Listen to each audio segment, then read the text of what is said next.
Concerned about their money. There is no doubt about that, but there's a big difference between being concerned and being fearful. Money expert Janae Adams is joining us. And Janae, some of the stories out there are, for a lack of a better word, interesting.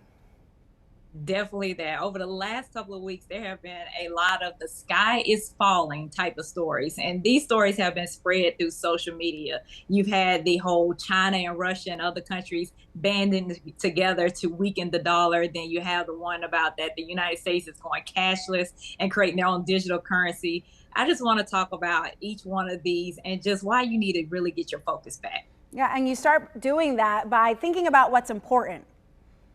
Definitely. So, what affects your money? The stories that I just talked about, guess what? They do not have any effect on your money today.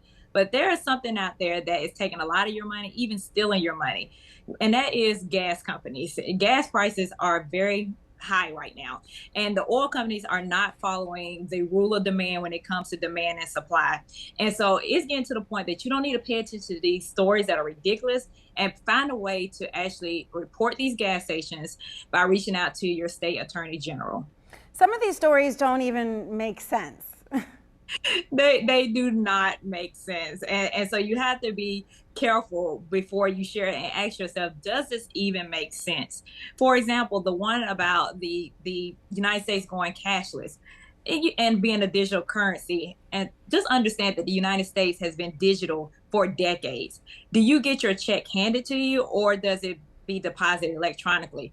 How about when you pay your mortgage? Do you take cash in there to the bank and hand it to them? No, you pay it online through online banking. So understand that everything that people say online a lot of times is half truths. So that's why you really want to make sure you know the whole story. And social media is a dangerous place.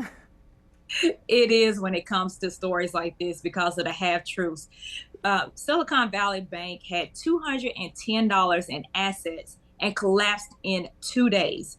And this was mainly because of social media and the virality of it and people making a run on the bank. So you have to be careful what you share. So when we looked at the whole weakening of the US dollar, imagine if that goes viral. This is something that you don't want to happen. It would be an actual nightmare for all of us. If you think gas and food is high right now, imagine a weak dollar. Gas will go up dramatically, and a Great Depression will be the least of your worries. So make sure you understand what can happen when you're sharing these things through social media. Yeah, and where you're getting that information from. Exactly. Everyone is an expert on social media, but many of them are not giving you the full truth just for clicks. All right. Thanks so much, Janae. You can find more great advice from Janae on our website, WFMYnews2.com.